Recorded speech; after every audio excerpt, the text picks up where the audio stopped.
और मेरे साथ महामंत्र के स्मरण के लिए अपना मानस तैयार करें।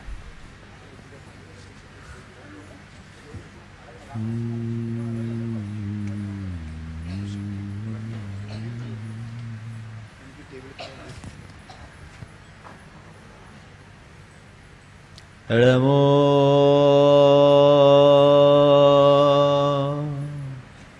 अरिहन्ताणम्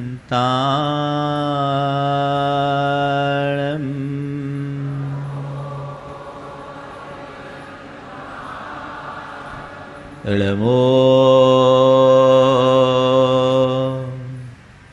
सिद्धाणम्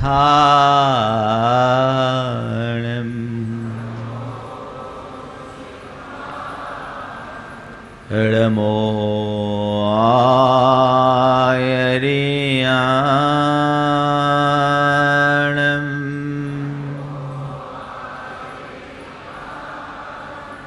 नमो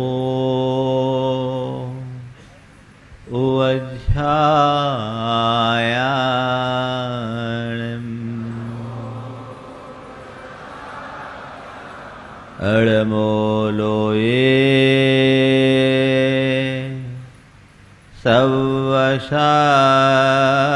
सवशाहुणम्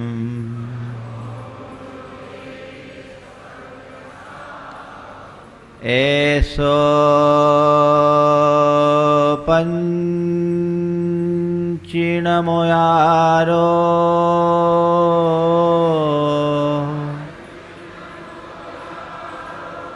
सवपावपणाशनो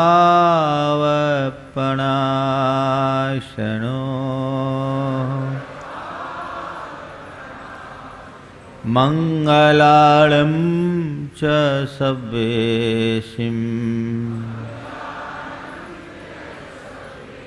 पढ़मं होय मंगलम। जय बोलो देवादिदेव 1008 श्री भगवान महावीर स्वामी की, अहिंसा परमो धर्म की, परम पूज आचार्य गुरुवर श्री विद्यासागर जी महाराज की, पूज्य मुनि श्री प्रमाण सागर जी महाराज की, पूज्य मुनि श्री विराट सागर जी महाराज की।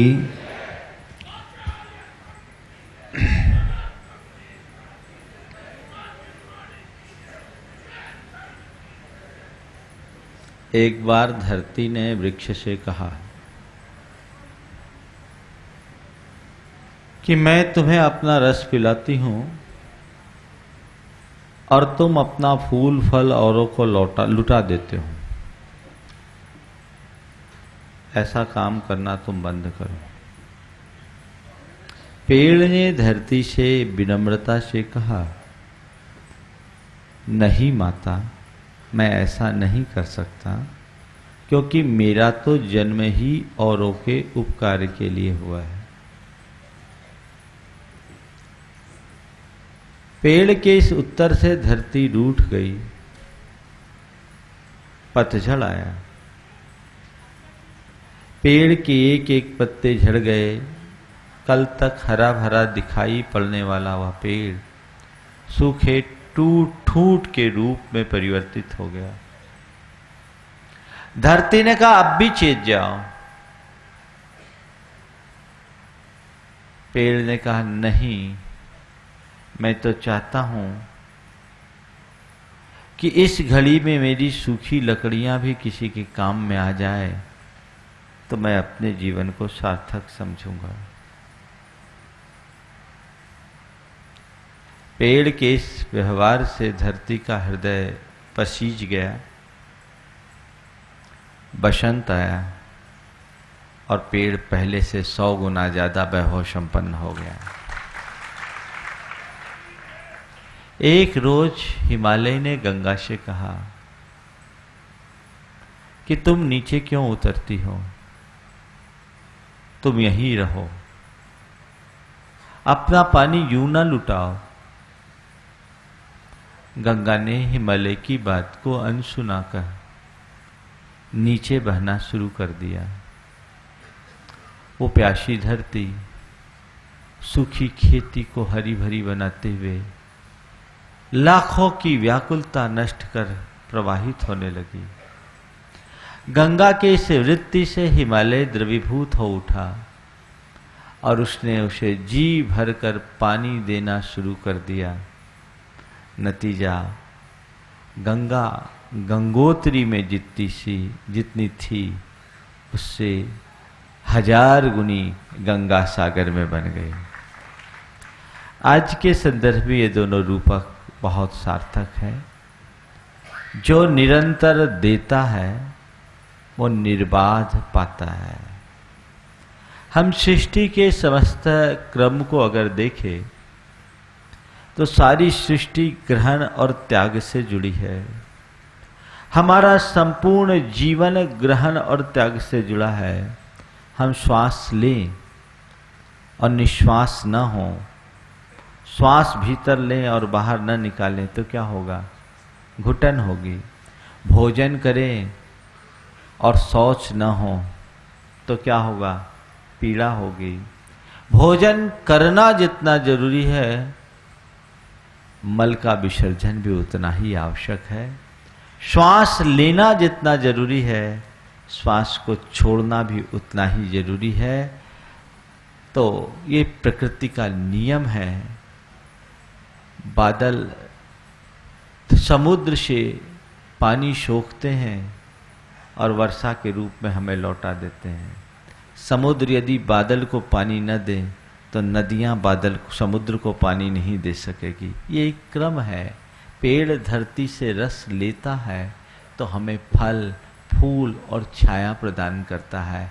गाय घास खाती है तो हमें अमृतोपम दूध पिलाती है। प्रकृति का ये नियम है, जहाँ ग्रहण है वहाँ त्याग जरूरी है। जीवन का संतुलन तभी बनेगा जब ग्रहण के साथ त्याग होगा। आज त्याग धर्म का दिन है। त्याग की व्याख्या कई प्रकार से की गई। मुनियों को केंद्र बना करके जब त्याग की बात की गई तो कहा गया परिग्रह निर्वृत्ति त्याग है। परिग्रह की निर्वृत्ति का नाम त्याग, यानी मुनियों का जो त्याग है वो सर्वस्व का त्याग, अपने सर्वस्व का त्याग, ये परिग्रह की निर्वृत्ति। और गृहस्थों के लिए जब बात कही गई तो कहा गया त्यागो दानम। त्याग का मतलब दान। दान अंश का होता है, त्याग सर्वस्व का होता है। गृहस्थ सर्वस्व को नहीं त्याग सकता, वो अंश त्यागेगा। अपने पास जो है उसका एक अंश। पर त्यागी का स्थान बहुत उच्च होता है। वह सर्वस्व को त्यागता है, अपने पास कुछ भी नहीं रखता, तिल तुस मात्र भी नहीं रखता। साधु त्याग की प्रतिमूर्ति होते हैं। पर गृहस्थ दानी अंश दान देता है। क्यों दान देता है? इसलिए दान देने के लिए गृहस्थों को कहा गया क्योंकि वो जो कुछ भी धन संपत्ति कमाता है उसमें पाप का उपार्जन होता है। बिना पाप के पैसा कमाना संभव नहीं है। अनीति के बिना पैसा कमाया जा सकता, पर बिना पाप के नहीं, क्योंकि षटकाय जीव की विराधना प्रत्येक व्यक्ति के द्वारा धनार्जन में होती है। तो अपने द्वारा अर्जित धन तो हमने देख लिया, उसका कुछ अंश में भोग भी कर लेंगे, एक दिन छोड़ करके चले जाएंगे, लेकिन उसके साथ जो उपार्जित पाप है वो कहाँ जाएगा? तो उस पाप को साफ करने के लिए गृहस्थों के लिए दान की प्रेरणा दी गई कि दान करो, सब मत करो, अंश में दान करो, कुछ दान करो, जिससे वो बैलेंस हो। बंधुओं, जब त्याग और दान की बात आती है तो दान की अपेक्षा त्याग का स्थान ऊंचा है, क्योंकि दान अंश का और त्याग सर्वस्व का होता है। इसीलिए हमारे देश में त्यागी की पूजा होती है और दानी की प्रशंसा। त्यागी की पूजा और दानी की प्रशंसा, जो सब त्याग दे वो पूज्य हो जाता है, और जो अंश में त्यागे वो प्रशंसा का पात्र बनता है। आज तुम्हारे द्वारा दिया गया अंशदान कल तुम्हारे कल्याण का कारण बनेगा, और ये आज दान कल तुम्हें त्यागी बनने का पुण्य प्रदान करेगा, जो त्याग के बल पर अपने सर्वस्व को प्राप्त कर सको। बंधुओं, दान के संदर्भ में आज की 4 बातें: संग्रह, अनुग्रह, परिग्रह और विग्रह। संग्रह, अनुग्रह, परिग्रह और विग्रह। आप गृहस्थ हो, धन का संग्रह आप करते हो। धन का संग्रह कतई बुरा नहीं है। कुछ लोग धनी मानी लोगों को बड़ी अलग दृष्टि से देखते हैं, ऐसी अवधारणा बना के रखते हैं कि जिनके पास पैसा है वे सब पापी ही हैं, अनाचारी ही हैं, पाखंडी हैं, अनैतिकता से जीवन जीते हैं। नहीं, गृहस्थ के जीवन में धन संग्रह का उपदेश हमारे तीर्थंकर भगवंतों ने दिया है, पर वो कहते धन का संग्रह करो। संग्रह करो मतलब पैसा इकट्ठा करके रखो, जोड़ते जाओ और जोड़ जोड़ के धरते जाओ। नहीं, जोड़ना संग्रह है और जोड़ करके उससे चिपक जाना परिग्रह। क्या कहा? जोड़ना संग्रह है और जो जुड़ा है उससे चिपक जाना परिग्रह। संग्रह से अनुग्रह होता और परिग्रह से विग्रह। विग्रह यानी झगड़ा।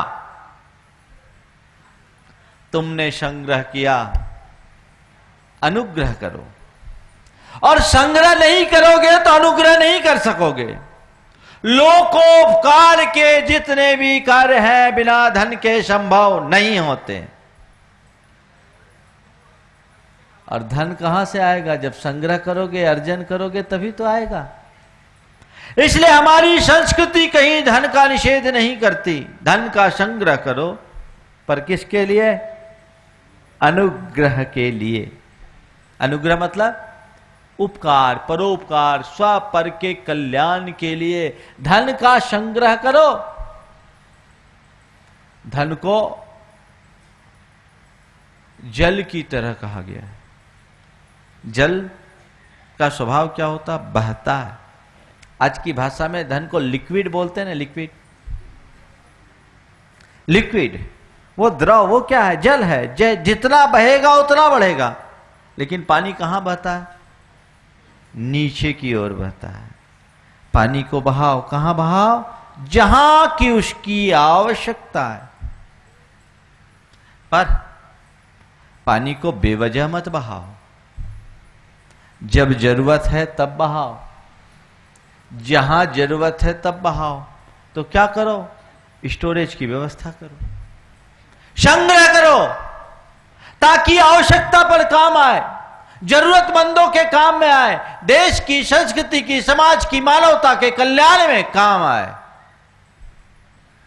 संग्रह करना मतलब नदी में बांध बनाना। नदी में बांध बनाना, नदी में बांध क्यों बनाते हैं? नदी में बांध क्यों बनाते हैं? पानी को रोकने के लिए। पानी को क्यों रोकते हैं? पानी को नहीं रोकेंगे तो सब समुद्र में जाके वेस्ट हो जाएगा। वेस्ट होगा तो काम कैसे होगा? बारिश तो 4 महीने ही होनी है, और 4 महीने भी सब जगह हो ये कोई जरूरी नहीं। कहीं कम, कहीं अधिक और कहीं बिल्कुल भी नहीं। तो एक व्यवस्था बनाई, पानी को रोको, बांध बनाकर रखो। पर पानी को रोकने के लिए बांध बनाते हैं, पर बांध बनाने के बाद पानी रोके ही रखो तो खतरनाक। बांध टूटेगा, जल प्लावन हो जाएगा, बाढ़ की विभीषिका में परिवर्तित हो जाएगा, सबका सत्यानाश कर देगा। तो क्या किया जाता है बांध में?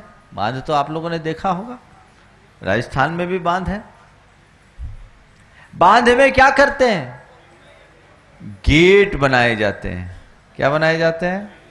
गेट बनाए जाते हैं। और क्या करते हैं? गेट 24 घंटा खुले रखते हैं? नहीं। कब खोलते हैं? जब जरूरत होती है। कितना खोलते हैं? जितनी आवश्यकता होती है।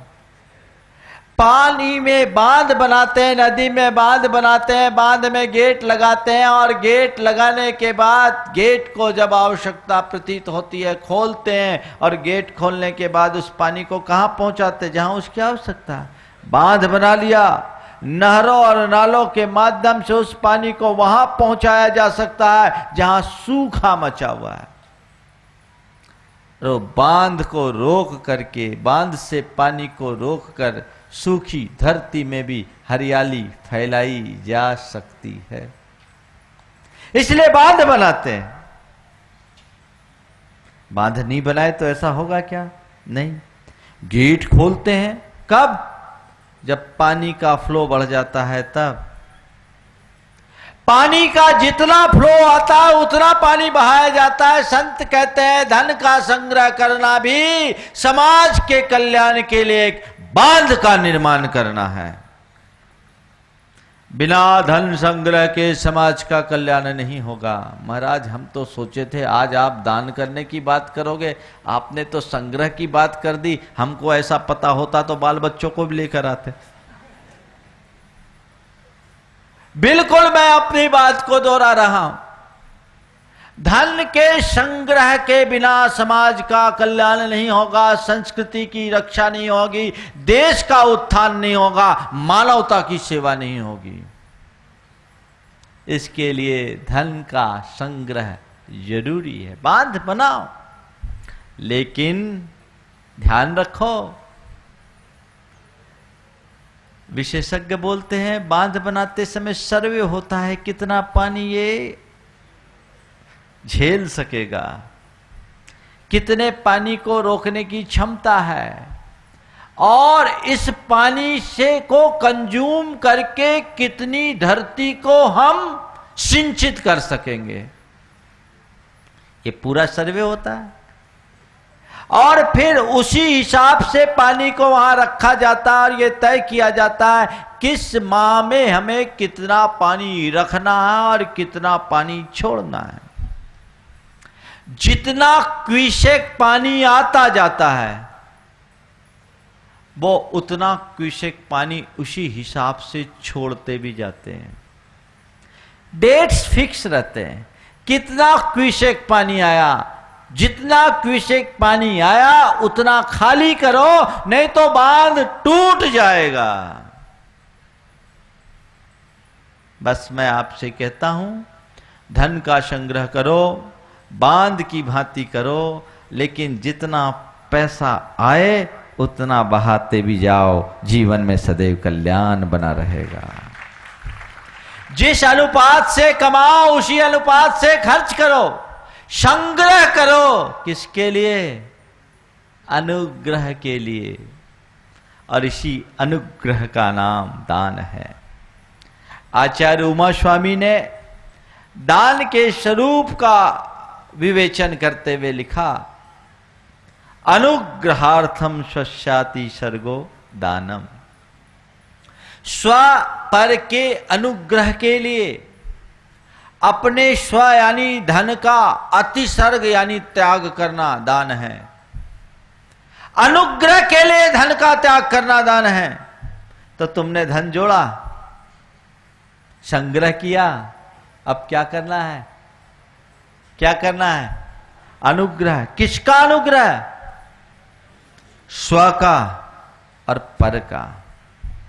धन के त्याग से स्व का अनुग्रह, धन के त्याग करने से स्व का पहला अनुग्रह होगा। धन की आसक्ति कम होगी, अभिमान घटेगा, तुम्हारे अंदर उदारता आएगी, करुणा आएगी। और दूसरा, पाप का प्रक्षालन होगा। ये स्व का अनुग्रह है। तुम्हारी प्रतिष्ठा बढ़ेगी, ये स्व का अनुग्रह है। कीर्ति बढ़ेगी, यह स्व का अनुग्रह है।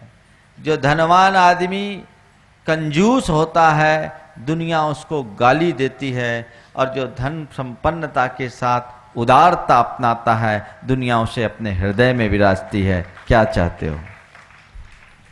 स्व का अनुग्रह और पर का अनुग्रह, तुम्हारे द्वारा जोड़े गए धन से समाज का कल्याण हो, धर्म की प्रभावना हो, संस्कृति की रक्षा हो, राष्ट्र का उत्थान हो और मानवता की सेवा हो।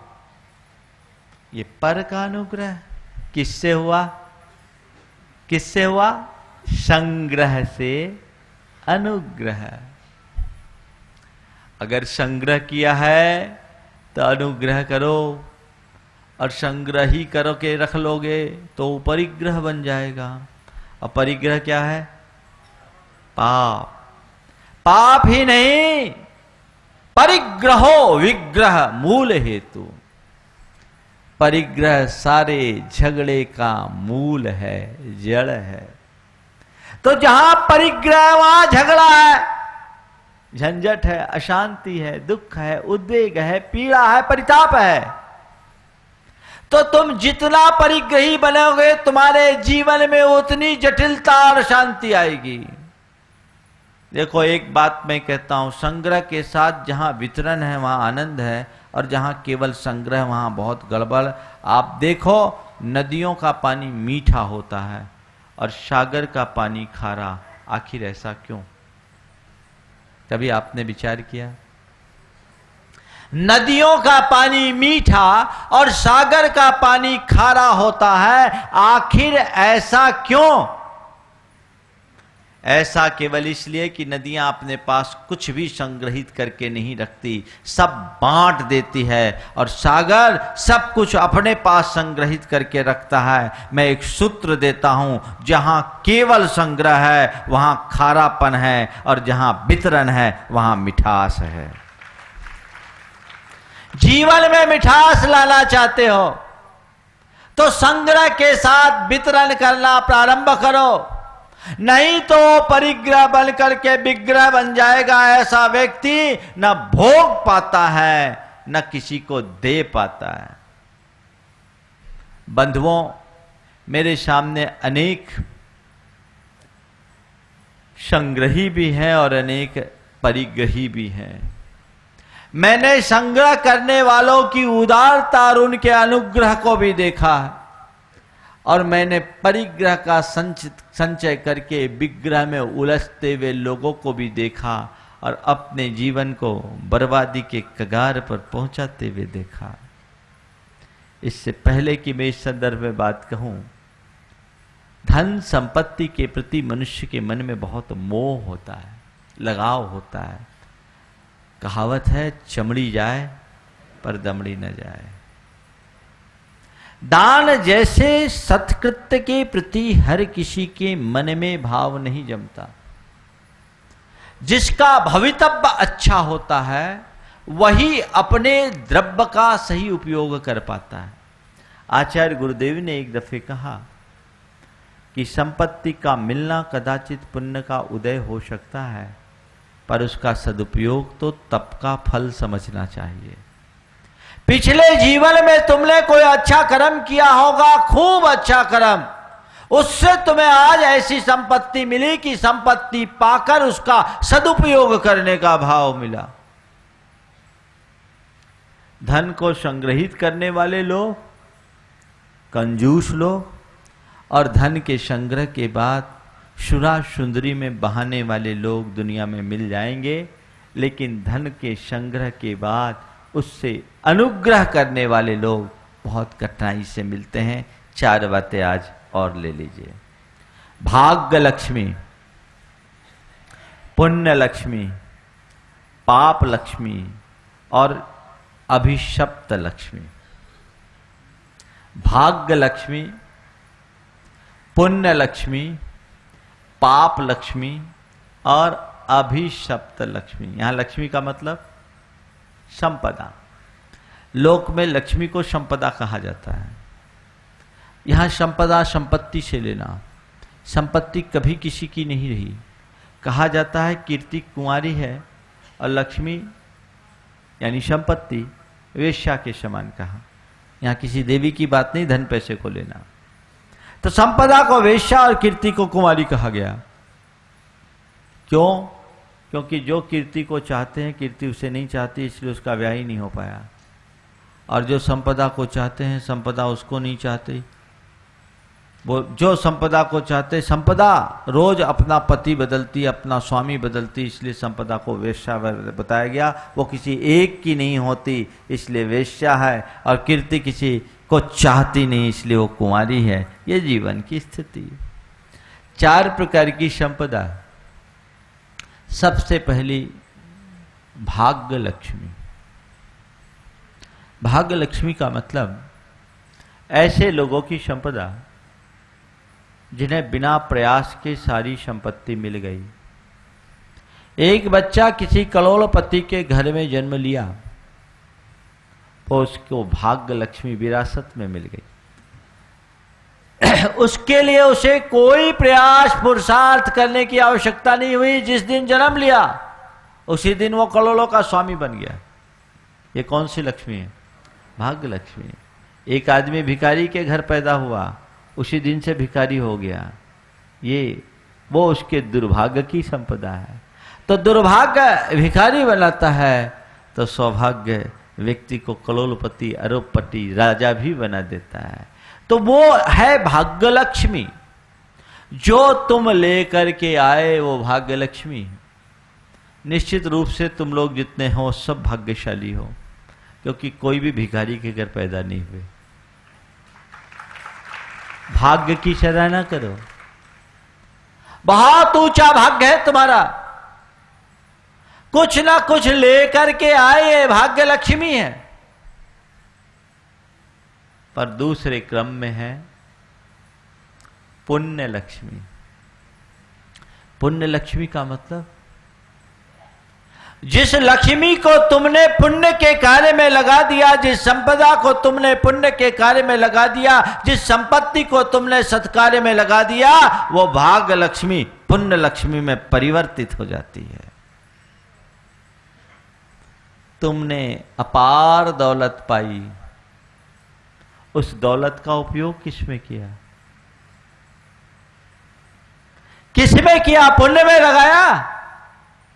जितना तुमने पुण्य में लगाया वो पुण्य लक्ष्मी, यानी संपत्ति का जो पुण्य में विनियोजन है, वो भाग्य को पुण्य लक्ष्मी में परिवर्तित करने की कला है। फिर इतना ही नहीं, विरासत में तुमने संपत्ति पाई, कुछ पुण्य भी लेकर आए, और उस पुण्य ने तुमको अनुकूल संयोग दिया। उस पुण्य की वैकिंग में तुमने जो पैसा कमाया, अच्छा कार्य करके, बुरा कार्य करके नहीं, वो भी पुण्य लक्ष्मी। सत्कर्म में लगाया गया द्रव्य पुण्य लक्ष्मी, और सत्कर्म करके कमाई गई संपत्ति भी पुण्य लक्ष्मी। अनैतिकता, अप्रामाणिकता और गलत हथकंडे अपना करके पैसा कमाने के वाले अलग लोग हैं, लेकिन दुनिया में ऐसे लोग भी हैं जो सही रास्ते पर चल करके पैसा कमाते हैं और उसे सही रास्ते पे लगाते हैं। सही रास्ते से पैसा कमाना और सही रास्ते पे पैसा लगाना दोनों बहुत महत्वपूर्ण हैं। और ऐसा कौन करते हैं? जो पुण्य लक्ष्मी के धनी होते हैं। आपके पास पुण्य है, भाग्य लेकर आए, पुण्य भी साथ में है। अब क्या कर रहे हो? पुण्य से कमा रहे हो और पुण्य कमा रहे हो, दोनों चीजें। पुण्य से कमाओ और कमाने के बाद पुण्य कमाओ। पुण्य लक्ष्मी का ये प्रतीक। मतलब समझ में नहीं आया? अभी समझ में आ जाएगा। पुण्य से कमाओ यानी अच्छा कार्य करके कमाओ, बुरा कार्य करके मत कमाओ। अनैतिकता, अप्रामाणिकता, हिंसा, शोषण आदि के रास्ते से पैसा कभी मत कमाओ। क्रूर कर्म करके पैसा कभी अर्जित ना करो। अनैतिक कृत्य करके पैसा कभी अर्जित ना करो, पुण्य से कमाओ। और बिना पुण्य के बेकिंग के कमा भी नहीं सकोगे। एक गिलास दूध में आपने 1 चम्मच चीनी डाल दिया, दूध मीठा हो जाएगा? नहीं। दूध को मीठा करने के लिए चीनी डालना मात्र पर्याप्त नहीं। आपने चीनी डाल दिया और तुरंत पी लिया, दूध फीका ही रहेगा। चीनी डालने के साथ साथ चम्मच से उसको घोंटना भी पड़ेगा, तब कहीं जाकर के दूध मीठा होगा। तो बंधुओं, दूध को मीठा करने के लिए चीनी जितना जरूरी उतना उसको घोंटना भी जरूरी है। अपने जीवन में जो कुछ भी प्राप्त करना हो उसके लिए तुम्हारा पुरुषार्थ भी जरूरी है और साथ में पुण्य भी जरूरी है। पुण्य की बेकिंग क्यों? खाली दूध में चम्मच घुमाओगे क्या हाथ आएगा? आएगा कुछ? बिना पुण्य के, बिना चीनी डाले चम्मच घुमाने से दूध मीठा नहीं होगा, मानता हूं। मानते हो कि नहीं? खाली दूध में चम्मच घुमाते हो कभी? महाराज इतने बेवकूफ समझ रखे हम जयपुर वालों को क्या? इतने बेवकूफ नहीं है। खाली दूध में कोई चम्मच नहीं घुमाता, दूध में चीनी डाला जाता है तब चम्मच घुमाते हैं, तब उसमें मिठास आती है। ध्यान रखना, कोरे पुरुषार्थ से जीवन में कभी सफलता नहीं मिलती। सफलता तभी मिलती है जब पुण्य की वेकिंग होती है। तुम्हारे पल्ले पुण्य होगा, सारी दुनिया तुम्हारे खिलाफ होगी तो भी तुम्हारी बुद्धि इतनी निर्मल और कुशल होगी कि तुम अपना रास्ता निकाल लोगे और आगे बढ़ते जाओगे, तुम्हें कोई रोक नहीं पाएगा। तो पुण्य से कमाओ, और पुण्य से कमाने के बाद पुण्य कमाओ। कल मुझे एक बात सुनकर के बड़ा आनंद आया। अभी एक घटना पूरे देश में बहुत चर्चा का विषय बना। अशोक जी के यहां रेट की बात, अखबारों में उल्टी सीधे खबरें, और व्हाट्सएप ने तो कोई कसर ही नहीं छोड़ी। क्या क्या खबरें किसने किसने बढ़ा दी। मुझसे लोगों ने कहा महाराज जी अशोक जी के यहां ऐसा हो सकता है। मैंने एक लाइन में कहा कि अशोक पाटनी के बारे में मैं सपने में भी ऐसा नहीं सोच सकता, सब झूठी खबरें हैं, समय पर पता लग जाएगा। क्यों?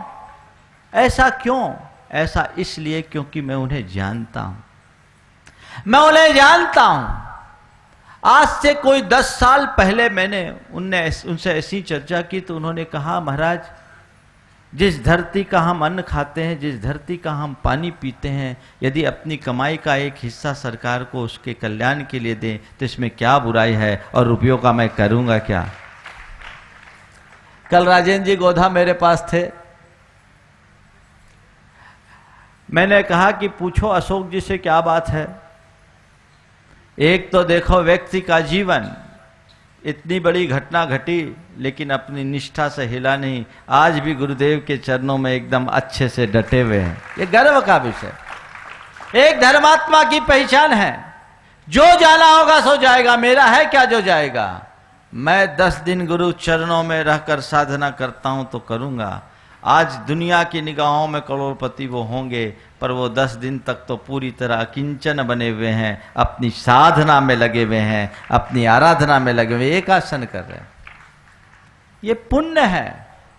पुण्य का उदय है तब मनुष्य के हृदय में ऐसी बुद्ध भावना जगती है।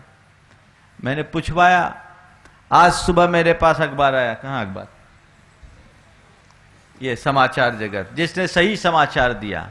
आजकल अखबार भी बहुत गड़बड़ करते, उल्टी सीधे खबरें बता देते हैं। कल अशोक जी से पूछवाया तो पता लगा कि कल सुबह से तो एक्चुअल सर्च शुरू हुआ, सर्वे था, रूटीन था। परसों तक उनके परिवार में कोई नहीं था, और परसों दिन के 11 बजे ही व्हाट्सएप जारी हो गया कि 250 करोड़ निकले। उन्होंने कहा कि मैं 1 पैसा भी फालतू नहीं रखता, सब टैक्स पेड करता हूं। 20 करोड़ रुपए कुल निकले हैं, और वो भी सब पक्के के हैं, कैश इन हैंड है मेरे पास, उसके सारे दस्तावेज है। जिसको जो करना है करो। ये न्यूज आज इस अखबार ने दी। अन्य अखबारों ने और न्यूज चैनलों ने उल्टी सीधे बातें कर दी, जिसका कोई न सिर न पैर। ये आयकर विभाग का अधिकृत, क्यों गोधा जी आयकर विभाग की तरफ से है ना, आयकर विभाग का ये अधिकृत, आयकर विभाग की अधिकृत विज्ञप्ति है। मुझे बहुत खुशी हुई कि ये ऐसे पुण्यशाली जीव की बात है जिसने पुण्य से कमाया और पुण्य में लगाना जानते हैं। आज जैन समाज में अशोक जी पाटनी जैसा कोई दान नहीं करता, हमारे समाज के शिरोमणि हैं, हर कार्य में जिनका दिल खुला रहता है। और वो जब कभी भी दान की बात आती, मैंने देखा पूरा दान चेक के थ्रू देते हैं, पक्के में देते हैं। उनको ऐसा करने की जरूरत क्या? समाज में किसी भी प्रकार का वहम और भ्रम नहीं होना चाहिए।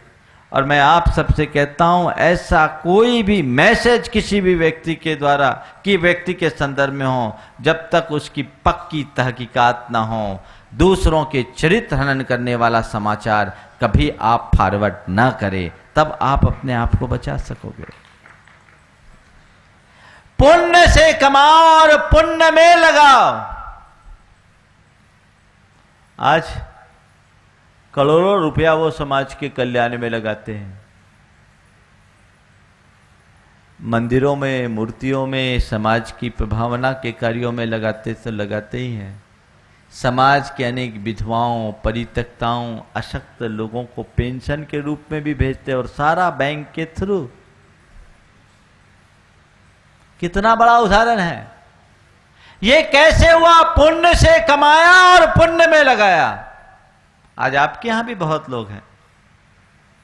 अभी गणेश जी से बात हुई, कहा गया श्री गणेश करो, स्वीकार। ये भाव होता है। पुण्य से कमा करके पुण्य में लगाओगे तो जीवन को निहाल कर दोगे। मैं आपसे एक बात पूछता हूं, रामलाल का पैसा आप रामलाल को देते हो कि श्यामलाल को? क्या हो गया? रामलाल से पैसा लिया, रामलाल को दोगे कि श्यामलाल को? मुझे सुनाई नहीं पड़ा, जोर से बोलो। रामलाल का पैसा रामलाल को देते हो। कभी भूल के श्यामलाल को दिए क्या? और कहीं धोखे से श्यामलाल के पास चला गया तो? धोखे से चला जाता है तो क्या करते हो? महाराज बहुत तकलीफ होती, सोचते हैं कैसे इसकी भरपाई करूं, यही है ना? तो रामलाल का पैसा रामलाल को देते हो, श्यामलाल को देना कभी नहीं चाहते, पक्का बोलो? रामलाल का पैसा रामलाल को ही देते हो ना, पक्का? श्यामलाल को तो नहीं देते? बोलो ना, आवाज ही नहीं आ रही। हाँ, रामलाल का पैसा रामलाल को देते हो, श्यामलाल को नहीं देते। सब समझदार हो तो मैं तुमसे कहता हूं, पुण्य का पैसा भी पुण्य को दो, पाप में न देने का संकल्प ले लो। पुण्य का पैसा है, उसको पुण्य में लगाओ, पाप में क्यों लगाते हो? बोलो। रामलाल का पैसा श्यामलाल को दोगे तो रामलाल नाराज हो जाएगा, होगा कि नहीं होगा? श्यामलाल तो ठीक है, तुमने उसको ऑब्लाइज कर लिया, लेकिन धोखेबाज है, अंगूठा दिखा देगा। तो रामलाल का पैसा तुमने श्यामलाल को दे दिया, रामलाल नाराज हो जाएगा और तुमको नुकसान पहुंचा देगा, और हो सकता है कि तुम्हारे ऊपर मुकदमा भी कर दे, क्योंकि उससे एग्रीमेंट किया हुआ है। परेशानी में फंसोगे। तो रामलाल को नाराज करोगे, तुम परेशान हो जाओगे। बंधुओं, मैं आपसे कहता हूं, पुण्य का पैसा अगर पाप में लगाओगे तो तुम्हारा पुण्य नाराज हो जाएगा और तुम पर पाप हावी हो जाएगा। पुण्य है इसलिए सुरक्षित हो। किसके कारण सुरक्षित हो? क्यों? किसके कारण? तो इसलिए क्या करो? पुण्य से उपार्जित धन को पुण्य में लगाओ, पाप में मत लगाओ। संकल्प लो आज के त्याग धर्म के दिन कि मैं अपनी संपदा का सही जगह विनियोजन करूंगा। पैसा अगर मैंने कमाया है, उसमें कुछ ना कुछ पाप हुआ है, तो उस पैसे को भोगने में पाप ना करूं, पैसे को परमार्थ में लगा करके कुछ पुण्य कमाऊं, तो पुण्य से कमाओ और कमाने के बाद पुण्य कमाओ। क्या करो? पुण्य कमाओ। देखो आपको कमाई की बात कितनी अच्छी लगती है। मैं दान की तो बात करता ही नहीं। आप लोग बहुत कंजूस हो, कंजूस हो। आपके पास इतनी कमाई का ऑफर है, आपको समझ में ही नहीं आ रहा। ऑफर दे रहा हूं कि नहीं दे रहा हूं? ऐसे लोक में कोई थोड़ा सा ऑफर देता है तुरंत मुंह में पानी आ जाता है। अभी तो आपके मुंह सूखे सूखे दिख रहे। ये कमाई का अवसर है, पुण्य कमाओ, पाप नहीं। फिर बंधुओं थोड़ा विचार करो, धन संपत्ति का अंत क्या है? पैसा कमाओगे, उसके बाद क्या होगा? तुमने पैसा कमाया, जिंदगी भर जोड़ा, उसके बाद एक दिन छोड़ के जाओगे। और कोई उपाय? या तो दे के जाओगे या छोड़ के जाओगे। लेके जाने की कोई व्यवस्था तो है नहीं। है कोई व्यवस्था? क्या नहीं है। दे के जाओ या छोड़ के जाओ। तो भैया छोड़ के जाने से अच्छा दे के जाना है कि नहीं? दे के जाओ। किसको देना है? किसको देना है? अपने बाल बच्चों को दोगे जो जिंदगी भर गाली दिए, जिन्हें तुम्हें कोशा, जिन्हें तुम्हारी उपेक्षा की, उसको दोगे। दे के जाओ तो अच्छे कार्य में लगा के जाओ।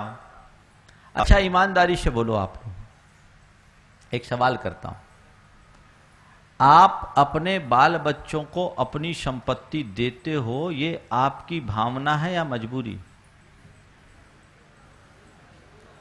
क्या हो गया? अपनी संतान को आप अपनी संपत्ति सौंपते हो, ये तुम्हारी भावना है या मजबूरी? हाँ, क्या है? मजबूरी। कुछ लोग बोल रहे भावना। भावना है, मजबूरी है ना। सब समझदार। मैं पूछता हूं, जो लोग भावना बोल रहे हैं, इधर से आवाज आ रही थी, किसकी आवाज है? भावना। आपकी भावना है, अच्छी बात है।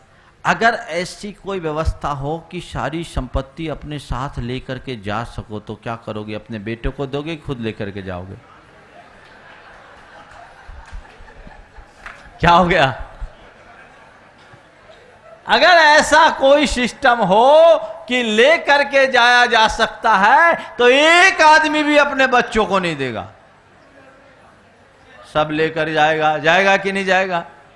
बोलो। लेकर जाएगा। चलो परलोक में काम में आएगा।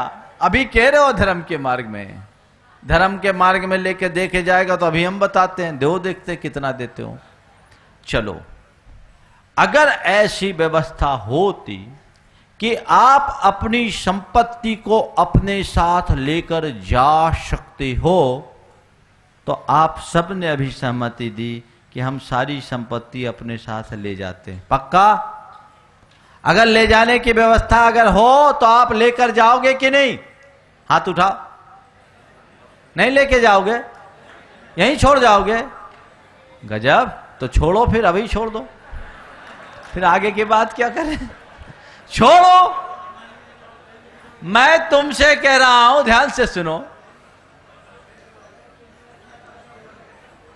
आज आप लोगों को मजा नहीं आ रहा होगा। एक लड़के ने एक दिन कहा, महाराज आपके सारे प्रवचनों में मजा आता है, लेकिन जिस दिन आप पैसे पर प्रवचन करते हैं ना, तो तकलीफ होती है। छिड़वा न ले, ये हजम नहीं होता।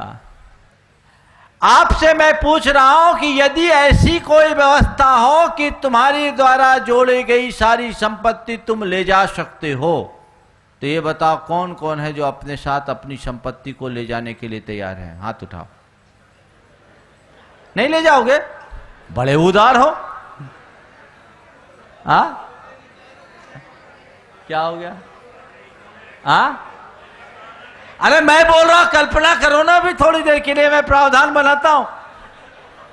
अगर ऐसा प्रावधान हो तो हाथ उठाओ, कौन कौन लेकर जाएंगे? अपना हाथ उठाओ कि यदि ऐसी व्यवस्था हो तो हम ले करके जाएंगे। नहीं ले जाओगे? हाँ, ले करके जाओगे। बंधुओं, मैं आपसे एक अपनी संपत्ति को अपने साथ ले जाने की व्यवस्था देता हूं। ले जाना चाहते हो? बहुत समझदार हो, कोई हाथ नहीं उठा रहे। आप अपनी संपत्ति को अपने साथ ले जा सकते हो। बताओ, भारत की करेंसी अमेरिका में काम में आती क्या? क्या करते हो? उसके लिए आपको रुपयों को डॉलर में एक्सचेंज करना होता है, ठीक है ना? तो करेंसी को एक्सचेंज करते हैं तो यहां का पैसा वहां काम में आता है। मैं आपसे कहता हूं, यहां का जो पैसा है ना तुम्हारा, ये करेंसी वहां काम में नहीं आएगी। यहां का पैसा वहां काम में नहीं आएगी। उसके लिए करेंसी चेंज करना होगी, और करेंसी को चेंज करने की प्रक्रिया का नाम ही दान है। तुम दान कर दो, सब तुम्हारे साथ जाएगा। समझ में आई बात की नहीं? उसके लिए इतनी तैयारी। पर भैया, जो पक्की यात्रा है, उसके लिए तुम्हारी झोली में क्या है? अंटी में कुछ लेकर जाओगे तो वहां माला माल रहोगे, नहीं तो भिखारी बने रहोगे। क्या करना है? परलोक में भिखारी बनना है या यहां जैसा सेठ बनना है? क्या बनना है? बोलो। बोलती बंद हो गई आज तो तुम लोगों की। महाराज फंसा न दे, आज बहुत होशियार है आप लोग। अरे हम तुमको बनाना चाहते हैं सम्राट, पर तुम्हारी मानसिकता इतनी खराब कि सारे सपने ही मर चुके। तुम भिखारी हो और सारी जिंदगी भिखारी बने रहना चाहते हो। भीतर के साम्राज्य को वो ही अभिव्यक्त कर पाते हैं जो अपने भीतर उदारता को लाते हैं। जिनकी विचारधारा उदार होती है वो सम्राट होते हैं, और जिनकी विचार में कृपणता होती है वो भिखारी बने रहते हैं। वैचारिक दरिद्रता ही भिखारीपन है। अपने हृदय को उदार बनाओ। सोचो, क्या है? यहां से वहां जाना है। क्या करो? पुण्य लक्ष्मी को जुटाओ। वो कहां से आएगी? दान से आएगी। आज धरती पर भिखारी तुम्हें दिखाई पड़ते हैं। वो भिखारी क्यों बने और तुम सेठ क्यों बने? कभी विचार किया? वो भिखारी बने, तुम संपन्न बने, क्यों बने? एक कवि ने लिखा कि भिक्षन्ते नहीं आचन, शिक्षन्ते नहीं आचन्ते भिक्षाचारा गृहे गृहे। शिक्षन्ते नहीं आचन्ते भिक्षाचारा गृहे गृहे। दीयताम दीयताम नित्यम मदातु गतिमिदृशिम। कि तुम्हारे दरवाजे पर आने वाला भिखारी तुमसे भीख नहीं मांगता, सीख देता है। तुम्हारे दरवाजे पर आया हुआ भिखारी तुमसे भीख नहीं मांगता, सीख देता है। क्या कहता? भैया दीयताम दीयताम नित्यम। भैया दान दो, दान दो। मैंने दान नहीं दिया इसलिए मेरा यह हाल हो गया, तुम अपने हाल का ख्याल करो। सीख है ये, सीख लो, नहीं तो भीख मांगनी पड़ेगी। अपनी अंटी भर के जाओ, अपनी झोली भर के जाओ, सारी करेंसी को एक्सचेंज कर लो।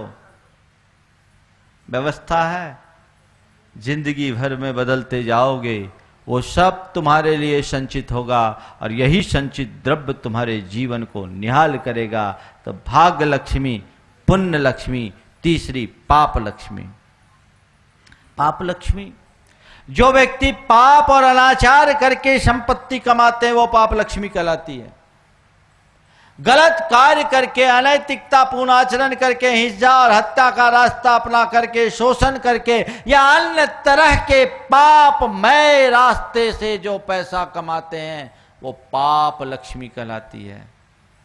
वो लक्ष्मी इस जीवन में भी दुखी बनाती है और भावी जीवन को भी दुर्गति का पात्र बना देती है। पाप लक्ष्मी कभी अनुकरणीय नहीं है। सट्टा जुआ के माध्यम से पैसा, तस्करी के माध्यम से पैसा, अन्य प्रकार के अनाचारों से पैसा, हिंसा के रास्ते को अपना करके पैसा और जीव हत्या के माध्यम से पैसा कमाया, ये सब पाप लक्ष्मी। जीवन में निर्धनता को स्वीकार कर लेना, लेकिन पाप से पैसे का उपार्जन करने की कोशिश कभी मत करना। पाप यानी यहां अनैतिकता। नैतिकता से धन संपन्नता हो सकती है, ऐसा जरूरी नहीं कि आपको अनैतिक का रास्ता अपनाना पड़े। तो ऐसे अनैतिक रास्ते को छोड़ करके जो नैतिकता के रास्ते को अंगीकार करते हैं, उनके द्वारा उपार्जित संपत्ति, अनैतिकता के रास्ते को अपनाने वालों की संपत्ति पाप लक्ष्मी होती है। और ये पाप लक्ष्मी को कमाने वालों का जब भंडा फोड़ होता है तो कहीं के नहीं रहते। संपत्ति जोड़ते जोड़ते बड़ी मुश्किल है। आदमी के साथ पैसा जो होता है ना, बहुत अच्छा लगता है। एक बार लक्ष्मी और दरिद्रता के बीच एक दूसरे की श्रेष्ठता साबित करने की होड़ हो गई। लक्ष्मी कहे कि मैं पावरफुल, दरिद्रता कहे मैं पावरफुल। लक्ष्मी ने कहा मैं जहां रहती हूं लोग सब उसकी पूजा करते हैं, और दरिद्रता कहे कि सारी दुनिया पर मेरा साम्राज्य है। दोनों में आपस में बहस छिड़ गई। तय हुआ कि चलो नगर सेठ से पूछा जाए, वो तय करेगा दोनों में कौन सही है, कौन ज्यादा बलशाली है। लक्ष्मी और दरिद्रता दोनों सेठ के पास पहुंची और पूछा, ये बताओ हम दोनों में किसका बल अधिक है। सेठ सोचा बड़ा विचित्र मामला है, एक से भी पंगा ले तो दूसरा नाराज, बड़ी एक का पक्ष ले तो दूसरा नाराज, किसी से पंगा लेना ठीक नहीं। उसने बनिया बुद्धि लगाई, कहा ठीक है मैं निर्णय देता हूँ, सामने वो पेड़ है उसे छू करके दोनों आओ, फिर मैं बताऊंगा दोनों में श्रेष्ठ कौन है। दोनों पेड़ को छूने के लिए गए, एक साथ दोनों ने पेड़ को छू दिया। लौट करके आए तो सेठ ने कहा तुम दोनों अच्छी हो, तुम दोनों सुंदर हो। कहा कैसे? तो लक्ष्मी से कहा लक्ष्मी जब तुम आती हो ना तो सुंदर लगती हो, और दरिद्रता से कहा तुम जब जाती हो ना तो सुंदर दिखती हो। लक्ष्मी आती हुई सुंदर दिखती है और दरिद्रता जाती हुई सुंदर दिखती है। पर बंधुओं, गलत रास्ते से धन उपार्जित करने का कभी भी मत सोचो, ये पाप लक्ष्मी है, इसे पास मत फटकने दो। और चौथी है अभिशप्त लक्ष्मी। अभिशप्त लक्ष्मी मतलब वो लक्ष्मी जो केवल संग्रहित होकर के पड़ी है, जिसका ना भोग है ना त्याग, बस जोड़ जोड़ करके रखें। ऐसे लोग बहुत है, महाकंजूस होते हैं, एक पैसा नहीं निकलता, एक पैसा नहीं निकलता, परमार्थ के कार्य में वो लगाना ही नहीं जानते। वो पंक्तियां मैंने सुनाई थी ना, कंजूस बाप को मरता देखकर बेटे ने बनवा लिया 2 गुना बड़ा कफन, सोचा मेरे पिता ने न ठीक से कुछ खाया न पहना, कम से कम मैं ओढ़ा तो सकूंगा उन्हें 2 गुना बड़ा कफन। कंजूस बाप को मरता देखकर बेटा ने बनवा लिया 2 गुना बड़ा कफन, सोचा मेरे पिता ने न ढंग से कुछ खाया न पहना, मैं कम से कम उड़ा तो सकूंगा 2 गुना कफन। इतने में ही बाप जी चिल्लाए, अभी मरा नहीं था, इतने में बाप जी चिल्लाया और कहा बेटा ठीक नहीं है तेरी मर्जी, क्यों करता है फिजूल खर्ची। बेटा ठीक नहीं है तेरी मर्जी, क्यों करता है फिजूल खर्ची। कपड़ा आखिर कपड़ा है, बेकार नहीं जाएगा, आधा मुझे उड़ा दे, आधा तेरे काम आ जाएगा। अभिशप्त लक्ष्मी, ये अभिशप्त लक्ष्मी है जो किसी के काम की नहीं। ऐसी लक्ष्मी से अपने आप को बचाओ। मैं एक ऐसे व्यक्ति को जानता हूं, आज दुनिया में नहीं है, मध्य प्रदेश के गंज बाशोता में एक सरदार दंपत्ति थे, मुन्ना सरदार नाम था, दोनों के दोनों निसंतान, और ब्याज बट्टे का काम चलता था, संपत्ति अपार थी। वो दोनों घर में रहते थे। 3 दिन तक उनके घर का दरवाजा नहीं खुला, घर अंदर से बंद और बदबू आने लगी। लोगों को संशय हुआ, प्रशासन की मदद से दरवाज़ा तोड़कर अंदर जाकर देखा गया तो आप सुनकर आश्चर्य करेंगे, दोनों वृद्ध दंपत्ति अपनी छाती पर हाथ ऐसे धरे हुए थे और उनके चारों ओर उनकी संपत्ति सोने चांदी के समान जो गिरवी के रूप में उन्हें रख रखे थे उनका ढेर लगा हुआ था और 3 दिन पहले उनके प्राण पखेरु उड़ चुके थे। यह है अभिशप्त लक्ष्मी। जिस संपत्ति को उनने जीवन भर जोड़ा उसी के पास बैठ करके वो चल दिए। ये अभिशप्त लक्ष्मी, उसका भोग नहीं कर सके। और वो इतना था कि म्युनिसिपैलिटी और प्रशासन को उनके यहाँ का सामान निकालने में महीना भर लग गया। वो बैंड वालों का एक बैंड भी रख लेते थे, अगर कोई आए तो एक जूता भी अगर गिरवी रखना चाहे तो रख ले, इस स्तर का आदमी मर गया। अभिशप्त लक्ष्मी।